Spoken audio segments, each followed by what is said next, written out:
wa ala alihi wa ashabihi dzawin nufusil aliyah. Amma ba'du, faqad qala Allah ta'ala fi ayatihil karimah wa huwa asdaqul maqalah. A'udzu billahi minasyaitonir rajim. Bismillahirrahmanirrahim. Wal fajri wal layalin ashr. Wal ma'na wallahu lam yurad sadaqallahul azim wa ballagha rasulun nabiyul karim wa nahnu ala dzalika minasyahidin wa syakirin walhamdulillahi rabbil alamin.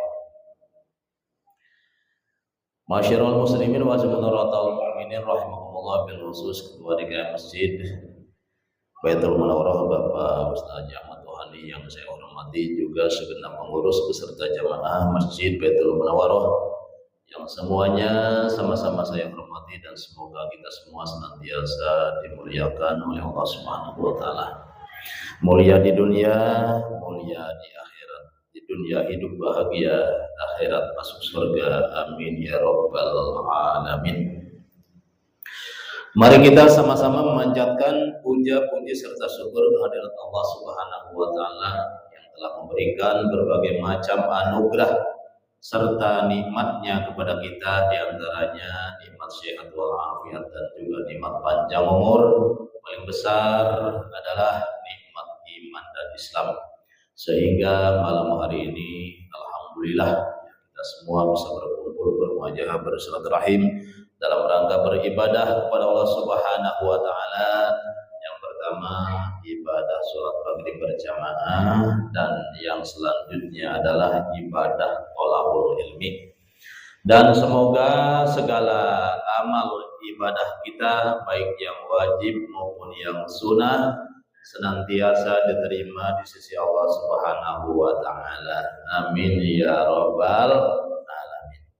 Shalawat rangkai salam semoga tetap terlimpah curahkan keharibaan junjungan kita Nabi besar Muhammad sallallahu alaihi wasallam, keluarganya, para sahabatnya, para tabi'in, para ulama, dan semoga bil khusus kepada kita yang hadir di Masjid Baitul Munawwarah ini, dan umumnya kepada segenap muslimin muslimat di mana saja berada. Tentunya harapan dan doa kita semoga di hari kiamat nanti kita semuanya mendapatkan syafaat, yakni pertolongan dari baginda Nabi Muhammad sallallahu alaihi wasallam.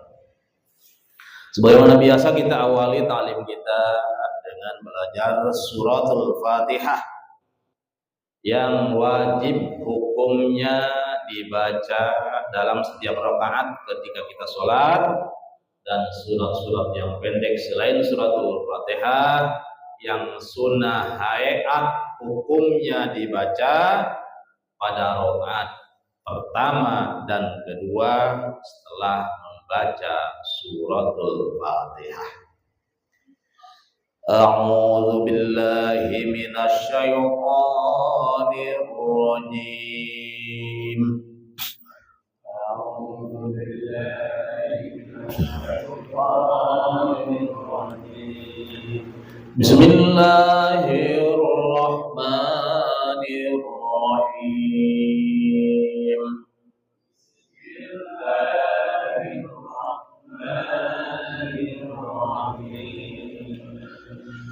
Alhamdulillahi rabbil alamin.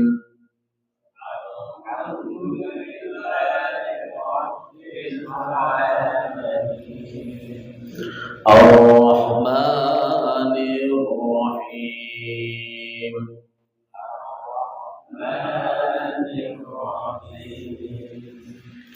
Maliki yaumiddin.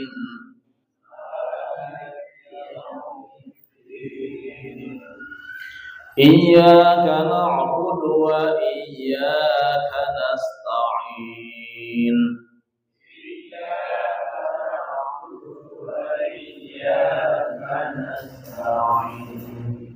Ihdinas siratal mustaqim.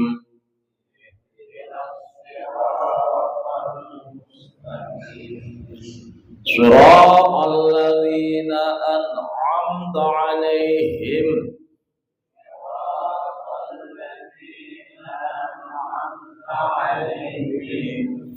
غير المغضوب عليهم ولا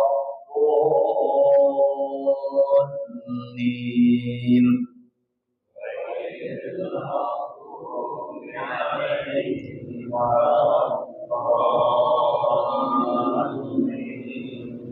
رب اغفر لي ولوالدي آمين.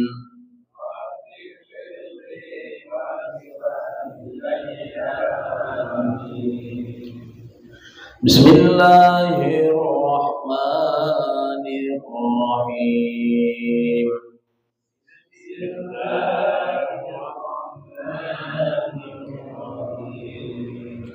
قل أعوذ برب الفلق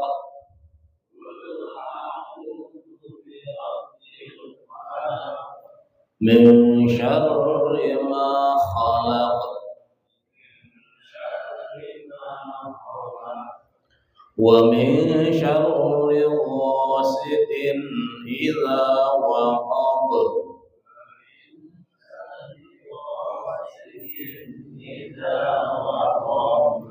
ومن شر النفاثات في العقد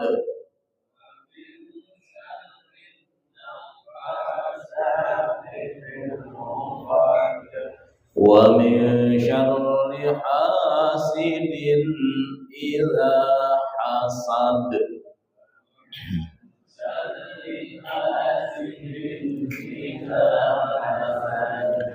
Sadaqallahul azim.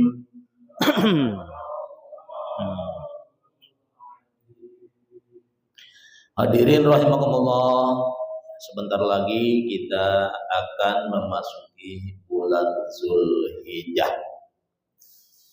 Lalu keutamaan bulan Zulhijjah itu seperti apa? Ya, kita akan mempelajari ya, dan insya Allah selanjutnya mengamalkan hadis-hadis Rasulullah Sallallahu Alaihi Wasallam yang berkaitan dengan bulan Zulhijjah. Nah, di sini dirawayatkan ya, ruwiya innallaha taro minas sanati salasa asyaratin al asrul akhira min ramadhana lima fihi min barakati lailatul qadri wa asrul adha lima fihi min yaumi tarwiyati wa yaumi arfata wal udhaha wa talbiyati wal haji wa anwa'il manasiki kama ja'il khabari. Jadi diriwayatkan bahwa sesungguhnya Allah Subhanahu wa taala telah memilih dalam setahun 30 hari. Jadi hari dalam setahun, hari-hari yang dipilih oleh Allah Subhanahu wa taala dalam setahun itu sebanyak 30 hari. Yang pertama adalah 10 hari terakhir bulan Ramadan. Kenapa 10 hari terakhir bulan Ramadan itu dipilih oleh Allah Subhanahu wa taala lima fihi min barakati lailatul qadri? Karena di dalam 10 hari terakhir bulan Ramadan, nah itu ada berkah-berkah Lailatul Qadar. Ada yang namanya Lailatul Qadar atau malam kemuliaan. Jadi di dalam 10 hari terakhir itu mengandung berkah Lailatul Qadar. Berkah-berkah malam kemuliaan, ya makanya dipilih atau diistimewakan oleh Allah Subhanahu wa taala. Yang kedua adalah 10 hari pertama bulan Idul Adha, ya, atau bulan Zulhijjah. Kenapa 10 hari pertama bulan Zulhijjah dipilih oleh Allah Subhanahu wa taala? Diistimewakan lima fi min yaumit tarwiyati. Karena di 10 hari pertama bulan Zulhijjah, yang pertama ada yang namanya hari tarwiyah. yaitu ketika Nabi Ibrahim bermimpi diperintahkan oleh Allah Subhanahu wa taala supaya menyembelih anaknya Ismail alaihissalam. Wahai Ibrahim, dalam mimpinya tunaikanlah nadarmu untuk menyembelih anakmu. Nah, lalu di pagi harinya Nabi Ibrahim memikirkan tentang mimpinya. Beliau berpikir, bahasa Arabnya adalah tarwiyah. Tarawa, ya tarawa, tarwiyatan. Bahasa kitanya memikirkan tentang mimpi, maka hari tersebut atau tanggal 8 Dzulhijjah dinamakan hari tarwiyah. Terus ada lagi yang namanya hari Arafah. Ini mimpi kedua Nabi Ibrahim, ya berkaitan dengan mimpi kedua kalinya Nabi Ibrahim alaihissalam supaya menyembelih anaknya atas perintah Allah Subhanahu wa taala. Di pagi harinya beliau yakin bahwa mimpi ini adalah dari Allah Subhanahu wa taala. Makanya hari 9 bulan Dzulhijjah atau tanggal 9 bulan Dzulhijjah dinamakan hari Arafah, yang bahasa kitanya mengetahui atau yakin. Dan masih banyak lagi yang lainnya, seperti ada Idul Adha, ada bacaan-bacaan talbiyah, ada ibadah haji, dan berbagai macam manasik haji. Nah, itu dikerjakan pada 10 hari pertama bulan Dzulhijjah. Terus apalagi 10 hari lagi, yaitu yang 10 hari lagi adalah 10 hari pertama bulan Muharram, ya. Jadi jumlahnya 30 hari yang dipilih oleh Allah Subhanahu wa taala atau yang diistimewakan oleh Allah Subhanahu wa taala. 10 hari terakhir bulan Ramadan, 10 hari kedua bulan Dzulhijjah, 10 hari pertama bulan Muharram. Karena di dalam 10 hari pertama bulan Muharram itu ada yang namanya hari Asyura, dan banyak kejadian-kejadian yang sangat istimewa, yang sangat bersejarah, jatuh bangunnya orang-orang terdahulu atau manusia terdahulu, dari mulai Nabi Adam alaihissalam sampai Nabi Isa alaihissalam. Dan berkaitan dengan 10 hari pertama bulan Dzulhijjah. Nah, ini sebagaimana hadis yang diriwayatkan daripada Ibnu Abbas radhiyallahu anhuma. Wa ruwiya an Ibnu Abbasin anin Nabi sallallahu alaihi wasallam anhu qala. Diriwayatkan daripada Ibnu Abbas radhiyallahu anhuma, diterima daripada Kangjeng Nabi Muhammad sallallahu alaihi wasallam, bahwasanya Nabi Muhammad sallallahu alaihi wasallam bersabda, al-yaumul ladzi ghafarallahu fihi li Adam alaihi salam awal yaumin min dzulhijjati man shoma dzalikal yauma ghafarallahu lahu kulla dzambin. Yang artinya Allah Subhanahu wa taala mengampuni dosa Nabi Adam, mengampuni kesalahan Nabi Adam alaihissalam. Nah, itu pada hari pertama bulan Dzulhijjah. Berarti tanggal 1 bulan Dzulhijjah Nabi Adam alaihissalam diampuni oleh Allah Subhanahu wa taala. Dan sabda Rasul selanjutnya, barang siapa yang berpuasa pada hari itu, maksudnya pada tanggal 1 bulan Dzulhijjah, maka dosa-dosanya oleh Allah Subhanahu wa taala diampuni.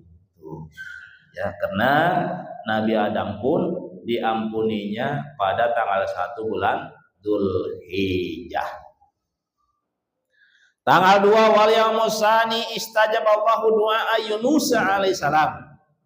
Fakhrajahu min batnil hut man shoma dzalikal yauma kana kaman abadallaha ta'ala sanatan lam yaqsillaha fi ibadatihi tarfata ainin. Pada hari kedua, ya, alias tanggal 2 bulan Dzulhijjah, Allah Subhanahu wa taala memperkenankan doanya Nabi Yunus alaihi salam ketika beliau ditelan laut, ditelan ikan, ya. Tuh. Jadi ceritanya tuh sejarahnya ketika beliau dakwah kepada kaumnya, ternyata kaumnya tidak mau menerima dakwah Nabi Yunus alaihissalam. Belum ada perintah Allah, Nabi Yunus sudah pergi dari kaumnya, alias kabur. Ya. Maka setelah naik kapal laut, nah itu kapal bergoyang karena penumpangnya terlalu penuh. Nah, lalu kata nahkoda, ya, kapal tersebut ini supaya diundi nih. Jadi salah satu penumpang harus dilemparkan ke laut. Setelah diundi, yang keluar Yunus lagi, ya, sampai 3 kali diundi. Itu yang keluar dalam undian tersebut Yunus, yang akhirnya Nabi Yunus alaihissalam dilemparkan ke laut. Setelah dilemparkan ke laut, ditelan oleh ikan nun namanya. Berapa lama itu Nabi Yunus alaihissalam dalam perut ikan nun? Menurut satu riwayat sampai 40 hari 40 malam. Itu kan? Apa yang beliau ucapkan dalam perut ikan? Beliau mengucapkan la ilaha illa anta subhanaka inni kuntu minadz zalimin. Tidak ada Tuhan kecuali Engkau ya Allah. Maha suci Engkau, sesungguhnya aku telah berbuat zalim, atau sesungguhnya aku termasuk orang-orang yang zalim. Itulah yang diucapkan oleh Nabi Yunus alaihissalam ketika beliau berada dalam perut ikan, yang akhirnya pada tanggal kedua, ya, atau tanggal 2 bulan Dzulhijjah, Nabi Yunus atau doanya diijabah oleh Allah Subhanahu wa taala, yaitu dikeluarkan dari perut ikan dalam keadaan selamat. Nah, lalu di zaman kita sekarang, barang siapa man shoma dzalikal yauma, barang siapa yang berpuasa pada tanggal 2 bulan Dzulhijjah, maka berarti dia seperti ibadah kepada Allah Subhanahu wa taala selama 1 tahun, ya, seperti ibadah selama 1 tahun yang tidak disertai maksiat sekejap mata pun dalam ibadahnya. 1 tahun penuh, ya, puasa 1 hari tanggal 2 bulan Dzulhijjah. Ya, nanti insya Allah, ya, kita sama-sama bagi yang mau ibadah sunnah, puasa sunnah, yaitu dari mulai tanggal 1 sampai tanggal 9 Dzulhijjah. Ya, tanggal 1 pahalanya yaitu diampuni dosa, tanggal 2 yaitu bagaikan ibadah 1 tahun yang tidak disertai maksiat sekejap mata pun. Terus wal yaumul salisul ladzi istajaballahu fihi wa Zakaria alaihissalam man shoma dzalikal yauma istajaballahu du'aahu. Pada hari ketiga Allah Subhanahu wa taala memperkenankan doanya Nabi Zakaria alaihissalam. Nah, jadi Nabi Zakaria alaihissalam diperkenankan doanya pada tanggal 3 bulan Dzulhijjah. Apa salah satu doanya? Adalah beliau memohon anak yang soleh. Lalu diperkenankan oleh Allah Subhanahu wa taala dengan 1 orang anak laki-laki yang soleh, namanya Yahya. Beliau juga jadi nabi dan rasul, yaitu Nabi Yahya alaihi salam, putra Nabi Zakaria alaihi salam. Barang siapa yang berpuasa pada tanggal 3 bulan Dzulhijjah, sekarang nih umat Nabi Muhammad SAW, maka doanya akan diperkenankan oleh Allah Subhanahu wa taala. Ya, keinginan kita, cita-cita kita, ya, kalau kita berpuasa sunnah pada hari ketiga bulan Dzulhijjah atau tanggal 3 bulan Dzulhijjah, insya Allah, ya, apa yang kita mohon, apa yang kita minta kepada Allah itu akan diperkenankan oleh Allah, akan dikabul, akan diterima oleh Allah Subhanahu wa taala. Wal yaumur rabi'u wal yaumul ladzi wulida fihi Isa alaihi salam man shoma dzalikal yauma nafallahu anhul ba'sa wal faqra. Fakana yaumul qiyamati masyafaratil bararatil kiram. Pada hari keempat atau tanggal 4 bulan Dzulhijjah adalah hari dilahirkannya Nabi Isa alaihissalam. Dalam hadis ini Nabi Isa alaihissalam dilahirkannya pada tanggal 4 bulan Dzulhijjah. Kan? Kalau kata orang-orang Nasrani tanggal 25 Desember katanya. Allah alam, itu kata para pendeta yang masuk Islam itu katanya bohong. Itu katanya penuh kepalsuan. Jadi 25 Desember itu bukan kelahiran Nabi Isa alaihissalam, bukan, tapi kelahiran Dewa Matahari. Kata siapa? Kata para pendeta. Ya, pendeta yang masuk Islam. Jadi barang siapa yang berpuasa tanggal 4 bertepatan dengan dilahirkannya Nabi Isa alaihissalam, Allah akan menghilangkan daripadanya. Orang yang berpuasa tanggal 4 bulan Dzulhijjah, apa yang dihilangkan? Yang pertama kesusahan, yang kedua kefakiran dan kemiskinan. Alhamdulillah ya, Masya Allah, gampang nih kalau kita ingin jadi orang kaya. Tiap bulan Dzulhijjah tanggal 4 berpuasa sunnah, tapi rutin ya, tiap tahun, jangan cuma sekali doang, kan? Ya, itu sebaiknya dari mulai balik, ya, setiap tanggal 4 bulan Dzulhijjah kita berpuasa. Apalagi ya dari tanggal 1 sampai tanggal 9 kita rutin tiap tahun berpuasa. Salah satu fadilahnya, salah satu keutamaannya adalah tidak akan menjadi orang susah, tidak akan menjadi orang fakir, tidak akan menjadi orang miskin, yakni alias menjadi orang yang kaya. Dengan alhamdulillah. Insya Allah besok. Cuman kita kan males kita puasanya ya. Jangan kan puasa sunnah kita ya. Puasa Ramadan juga kadang-kadang males. Ini hebat sekali itu ya. Ini fadilah puasa nih. Puasa sunnah ini. Ya bukan puasa Ramadan, tapi puasa sunnah. Ya apalagi kita tiap bulan puasa umumnya kan. Ada tuh kan tiap bulan. Ya, yaitu puasa apa namanya? Puasa Ayyamul Bid atau Ayyamil Bid.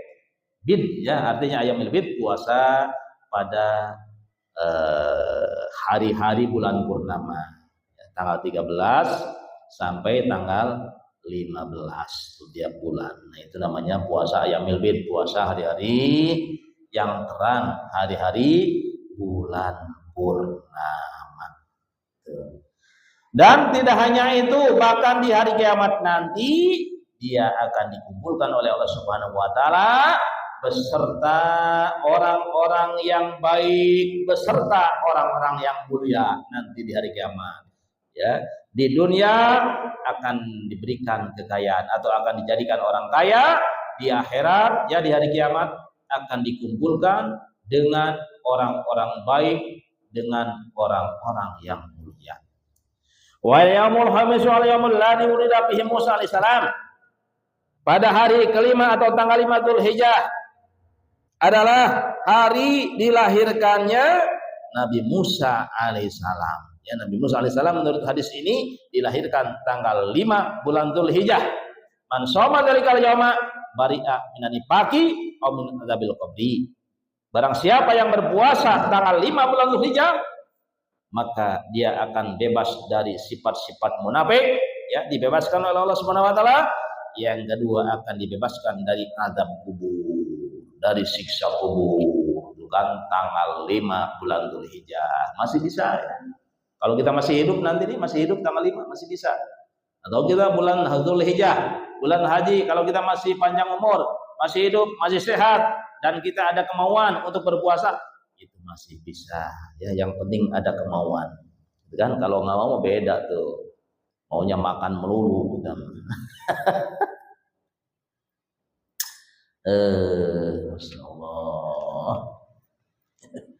Tuh, itu hari apa? Hari ke-6. Hari ke-5 ya. Al-yaumus sadisu. Sekarang hari yang ke-6 atau tanggal 6 bulan Dzulhijjah. Al-yaumul ladzi fatahallahu ta'ala nabiyyi fil khairat. Yaitu pada hari tersebut atau hari ke-6 bulan Dzulhijjah, Allah membukakan kebaikan kepada nabinya yaitu Nabi Muhammad sallallahu alaihi wasallam. Man shamahu yanzurullahu ilaihi birrahmati fala yu'adzabu ba'dahu abadan. Ya, barang siapa yang berpuasa pada tanggal 6 bulan Dzulhijjah, ya maka akan dipandang oleh Allah Subhanahu wa taala dengan pandangan penuh rahmat, penuh kasih sayang, fala yu'adzabu ba'dahu abadan, dan setelahnya tidak akan disiksa selama-lamanya. Masyaallah. Dan setelah dipandang oleh Allah dengan pandangan yang penuh rahmat, pandangan penuh kasih sayang, maka tidak akan disiksa selama-lamanya sampai akhirat ya, abadan luar biasa. Termasuk di alam kubur sampai akhirat, termasuk di dunia ya, tidak akan disiksa setelah dipandang oleh Allah dengan pandangan penuh dengan rahmat, penuh dengan kasih sayang. Masya Allah. Sekarang hari ke-7 ya. Wal yaumul sami wal yaumul ladzi yughlaqu fi abwabi jahannam wa la tuftahu hatta tamdiya ayyamul asyri. Man shamahu aglaqallahu anhu salasina baban minal usri wa fataha lahu salasina baban minal yusri. Hari ke-7 atau tanggal 7 bulan Dzulhijjah itu yang namanya pintu-pintu jahanam ditutup. Ya, jadi semua pintu jahanam ditutup pada tanggal 7 bulan Dzulhijjah. Sampai kapan? Sampai tanggal 10. Ya, 3 hari berarti. Kalau di bulan Ramadan kan selama bulan Ramadan. Ya, jadi pintu jahanam ditutup. Kalau di bulan Dzulhijjah 3 hari ya, dari tanggal 7 sampai tanggal 10. Bukan 3 hari, 4 hari berarti ya. 7, 8, 9, iya 4 hari. Ya, ditutup, itu yang namanya pintu jahanam ya, tidak dibuka sampai lewat tanggal 10 atau 10 hari terakhir ya, sampai tanggal 10 berarti ditutupnya. Barang siapa yang berpuasa pada tanggal 7 bulan Dzulhijjah, maka Allah akan menutup baginya 30 pintu kesulitan. 30 pintu kesulitan ditutup, berarti dia tidak akan keluar daripada 30 macam kesulitan. Masya Allah, akan dapat solusi ya. Bukan hanya itu, di samping itu juga wafatahalau salasina baban minal yusri, pintu kemudahan, 30 pintu kemudahan dibukakan oleh Allah Subhanahu wa taala ya, bagi orang-orang yang berpuasa tanggal 7 bulan Dzulhijjah. Hari ke-8 wal yaumul samin wal yaumul ladzi yusama yaumat tarwiyati. Man shamahu atau utiya minal ajri ma la ya'lamuhu illallah taala. Hari ke-8 adalah hari yang dinamakan hari tarwiyah. Sudah dijelaskan tadi ya, tarwiyah. Tuh, jadi Nabi Ibrahim di pagi hari memikirkan mimpinya, wah ini dari Allah apa dari setan sih ini mimpi nih. Nah, hari tanggal 9-nya yakin ya. Makanya tuh tanggal 8 bulan Dzulhijjah dinamakan hari tarwiyah, bahasa kitanya memikirkan tentang mimpi. Barang siapa yang berpuasa pada tanggal 8 Dzulhijjah atau hari tarwiyah, maka orang tersebut akan diberikan pahala yang tidak ada yang tahu banyaknya kecuali hanya Allah Subhanahu wa taala. Bukan berapa banyak tuh pahala, tidak ada yang tahu tuh kan. Malaikat pun tidak tahu, yang tahu hanyalah Allah. Yaitu pahala yang diberikan pada orang-orang yang berpuasa tanggal 8 bulan Dzulhijjah atau hari tarwiyah. Sekarang tanggal ke-9 wal yaumut tasi wal yaumul ladzi huwa yaumu arfata. Tanggal 9 dinamakan tanggal atau hari Arafah atau hari Arfah. Man somahu kana kafaratan li sanatin madiyatin wa sanatin mustaqbilatin. Wa huwal yaumul ladzi unzila fihi al-yauma akmaltu lakum dinakum wa atmamtu alaikum nikmati wa raditu lakumul Islam dinan. Barang siapa yang berpuasa tanggal 9 bulan Dzulhijjah, maka itu akan menjadi penghapus dosa setahun yang lalu dan juga setahun yang akan datang. Satu hari puasa tanggal 9 nih, tanggal 9 bulan Dzulhijjah nanti satu hari doang, maka dosa-dosanya setahun yang lalu dan setahun yang akan datang dihapuskan oleh Allah, diampuni oleh Allah dengan wasilah puasa tanggal 9 bulan Dzulhijjah. Berarti 2 tahun ya. Puasa 1 hari, dosa selama 2 tahun diampuni oleh Allah Subhanahu wa taala, yaitu puasa pada tanggal 9 bulan Dzulhijjah. Dan pada hari itu pula telah diturunkan ayat Al-Qur'an, yaitu termasuk ayat terakhir surat Al-Maidah. Qala ta'ala al-yawma akmaltu lakum dinukum wa atmamtu alaikum nikmati wa raditu lakumul Islam dinan, yang artinya pada hari ini, maksudnya tanggal 9 bulan Dzulhijjah pada waktu haji wada ya, Rasulullah melaksanakan haji wada dahulu diturunkan ayat al-yawma akmaltu lakum dinakum. Pada hari ini telah kusempurnakan bagimu agamamu. Agama apa? Agama Islam. Dan telah aku cukupkan nikmatku kepadamu. Dan aku ridho, kata Allah ya. Aku ridho, aku senang, aku rela Islam menjadi agamamu. Tuh, ya, dalam surat Ali Imran dijelaskan, inna dina indallahil Islam. Sesungguhnya agama yang diridhoi oleh Allah Subhanahu wa taala hanyalah agama Islam. Wa yabtaghi ghairal Islam dinan fala yuqbal minhu wa huwa bil akhirati minal khasirin. Dan barang siapa yang mencari agama, memeluk agama selain agama Islam, maka sekali-kali tidak akan diterima daripadanya, dan di akhirat nanti dia termasuk orang-orang yang rugi. Kenapa rugi? Karena lima syirihim li jahannam al-mu'abbadi, karena tempat kembalinya nanti di akhirat adalah neraka jahanam al-mu'abbad, dan selama-lamanya di dalam neraka jahanam tidak akan pernah dibebaskan. Dan hari ke-10 adalah wal yaumul ashir wal yaumul adha. Hari ke-10 adalah hari Idul Adha atau hari berkurban. Man qoroba kurbanan fihi fabi awali qatratin qatarat min damihi ghafarallahu lahu dzunubahu wa dzunuba iyalihi. Masya Allah. Barang siapa yang mendekatkan diri kepada Allah pada tanggal 10 bulan Dzulhijjah dengan menyembelih hewan kurban, boleh sapi, boleh kambing, boleh kerbau. Ya, ontak di kita nggak ada. Adanya sapi, kambing, dan kebo. Itulah ya 3 hewan yang boleh digunakan untuk berkurban. Barang siapa yang berkorban dengan menyembelih hewan korban pada tanggal 10 bulan Dzulhijjah, maka dari pertama kali tetesan darah hewan korban yang menetes, ya, Allah akan mengampuni semua dosa-dosanya. Dosa siapa? Dosa orang yang korban, ya, dosa orang yang menyembelih hewan korban. Bukan hanya itu, bahkan wa dzunuba iyalihi, dosa-dosa keluarganya pun diampuni oleh Allah Subhanahu wa taala. Satu tetes ini itu kan berapa tetes itu kan? Tetesan hewan korban itu ketika disembelih. Apalagi sapi kan banyak tuh darahnya.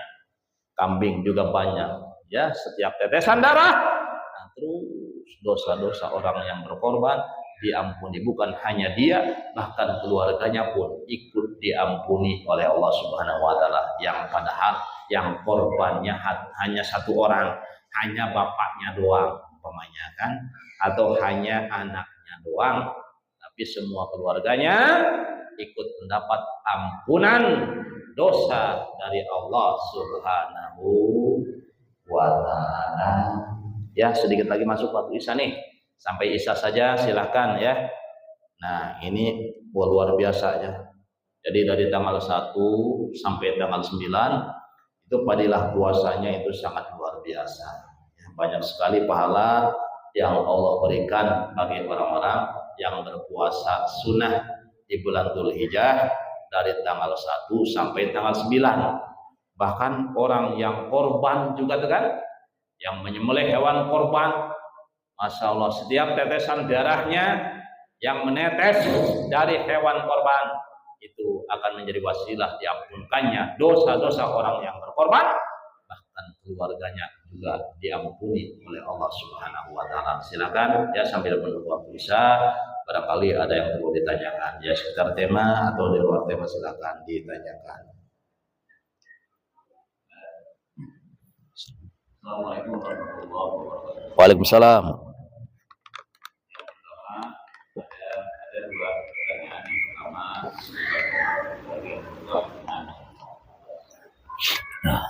Pertanyaan pertama itu masalah ketika saya akan masuk masjid, ternyata di dalam ruangan itu sudah ada dua imam. Maksud dua imam di sini adalah dua kelompok. Ya, dua kelompok yang berjamaah. Saya sempat bingung. Saya mau kemana? Apakah yang ke kiri, apa yang ke kanan? Akhirnya saya ngambil kesimpulan sendiri. Itu saya ngambil di mana imam yang paling terdepan.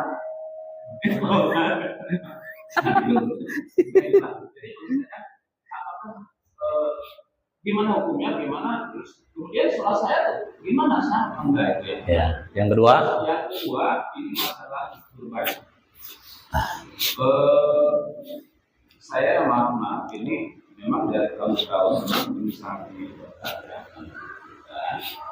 ketika seseorang sudah berniat untuk berbuka, katakanlah saya sudah beli barang naik truk kambing, ternyata pada tanggal 9 di malam takbir itu secara tiba-tiba kambing itu katakanlah mati kan? Oh iya, mati. Saya untuk berkurban dan untuk menjalannya itu salah. Udah habis uangnya.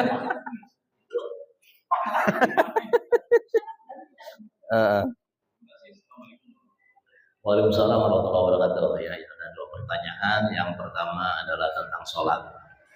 Begitu masuk masjid, ternyata di dalam masjid sudah ada dua rombongan yang berjamaah, dua imam, gitu kan? Yang satu di depan, mungkin yang satu di belakang. Nah, ini kenapa ya bisa jadi dua begini ya? Bingung. Yang padahal ya udahlah satu aja gitu imamnya, nggak boleh dua kalau satu masjid mah. Hah? Nah, lalu kita yang masuk belakangan bagaimana? Nah, itu afdol. Kita bicara afdol ya. Kalau boleh, manapun boleh itu kan. Dua-duanya juga boleh. Ya, cuman kalau bicara afdol, kita milih yang terbanyak jamaahnya. Itu yang afdol. Ini yang paling banyak jamaahnya yang mana nih? Nah, udah itu yang paling banyak afdol ya.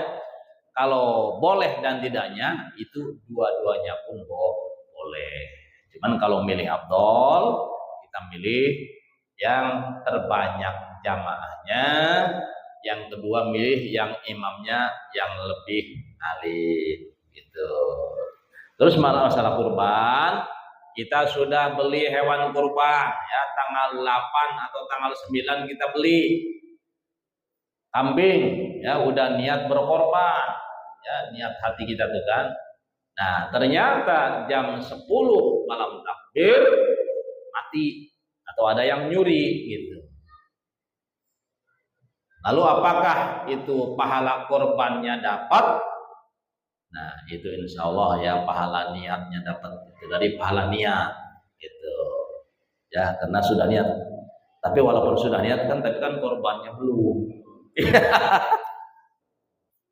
Korbannya belum, gitu kan? Nah itu cuman dapat pahala niat saja, sementara pahala korbannya, nah itu kan belum terjadi korbannya. Ya, tapi insya Allah ya, walaupun pahala niatnya itu insya Allah pahala niatnya juga besar, gitu kan? Insya Allah ya, gede. Nah, terus itu nggak masalah kalau memang nggak ada lagi buat belinya, itu nggak masalah, gitu kan? Kecuali ada, itu udah beli lagi kambingnya, jadi ada ya kalau ada uangnya. Kalau nggak ada ya udah nggak usah beli lagi, gitu kan? Nah, terus bagaimana tahun depan nih ada lagi atau punya rezeki lagi? Nah, itu kita udah ya, itu lebih bagus kita beli lagi kambing. Kalau emang ada rezeki lagi, kita berikan keluasan rezeki oleh Allah Subhanahu wa taala. Ya, karena memang kalau kita diberikan keluasan rezeki lalu masih tidak mau berkorban, ini ada ancaman, gitu kan?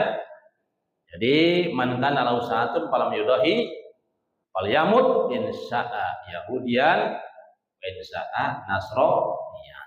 Barang siapa yang diberikan keluasan rezeki oleh Allah Subhanahu wa taala, ya kekayaan, banyak rezekinya, tapi tidak mau berkorban, menyembelih hewan kurban, maka silahkan dia mati sebagai Yahudi atau sebagai Nasrani. Ini dua-duanya jelek, ya.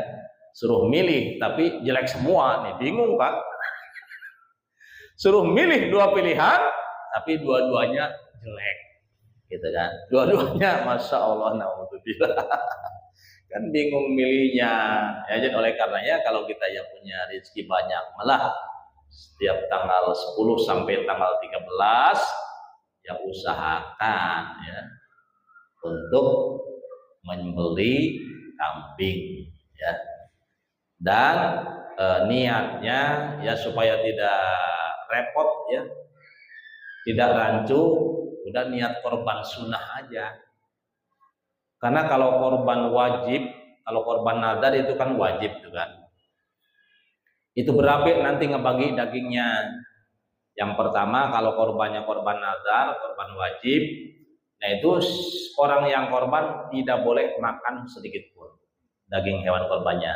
Yang kedua mustahiknya itu diberikannya harus khusus kepada fakir miskin, ya nggak boleh kepada yang lain. Kalau korban sunnah itu bebas, ya orang miskin orang kaya itu bebas, ya diberikan daging korban kalau itu korbannya korban sunnah. Makanya ya ketika kita mau korban nih, mau beli hewan kurban, niatkan dalam hati kita, jadi niatnya niat korban sunnah saja ya, maksudnya supaya nggak berabe nanti ketika ngebagiin atau kita mau makan dagingnya, kan boleh itu kan, separohnya itu ada yang boleh kan, boleh separohnya ya, kambing bagi dua, separoh untuk yang korban.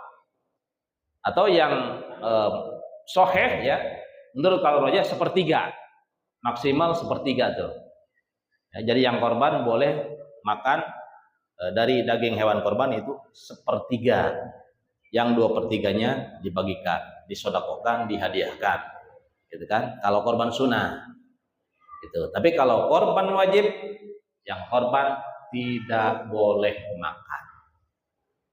Semuanya harus disedekahkan kepada fakir miskin. Nah itu ya, makanya solusinya ya kita korban nanti niatnya korban sunnah.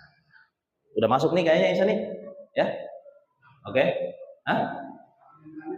Berapa? Ini jam 7 nih.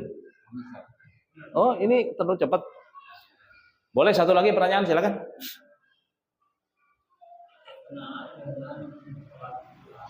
Ya, Idul Adha.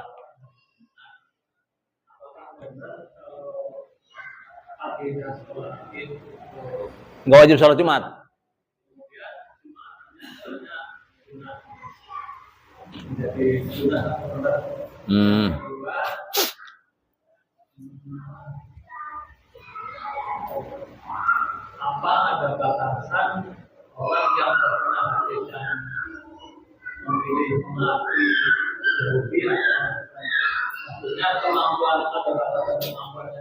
Oh iya ya.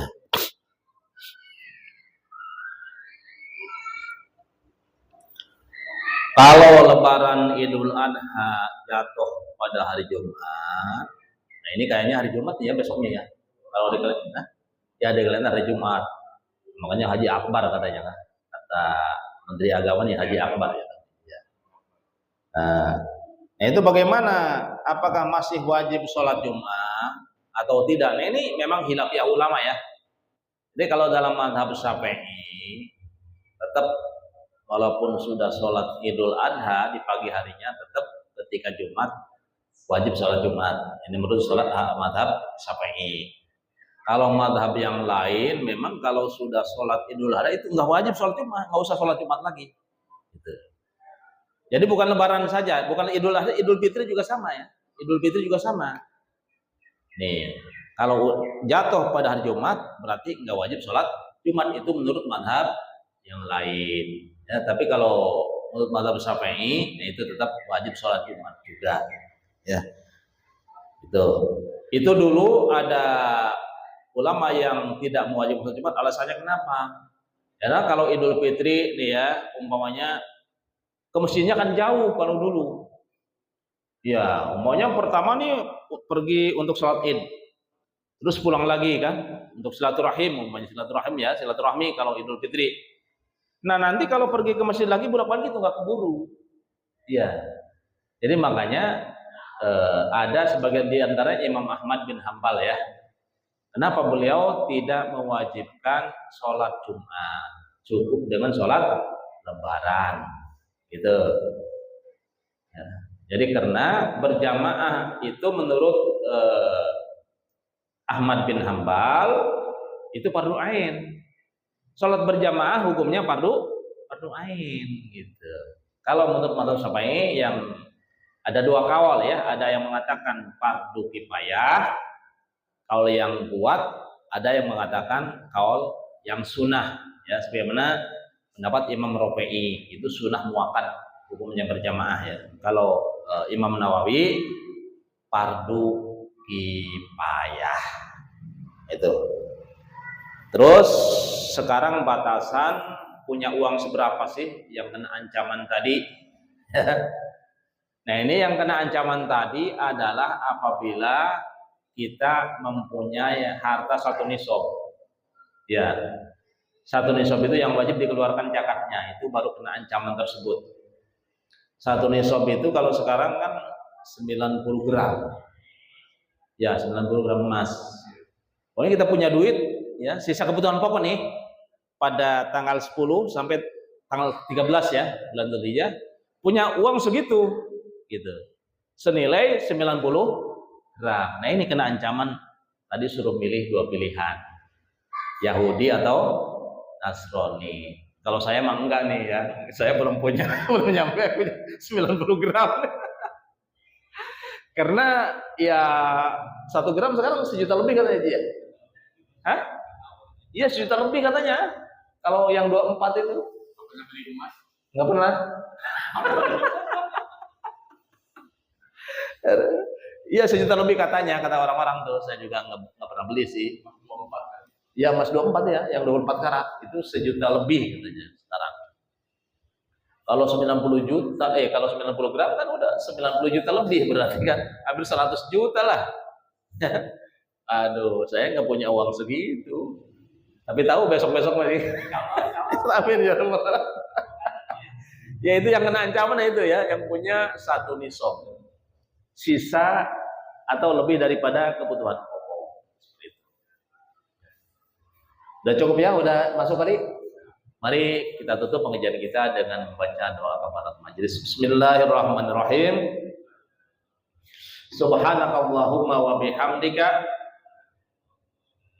asyhadu an la ilaha illa anta astaghfiruka wa atubu ilaik. Usikum wa nafsi bi taqwallah. Wassalamu alaikum warahmatullahi wabarakatuh.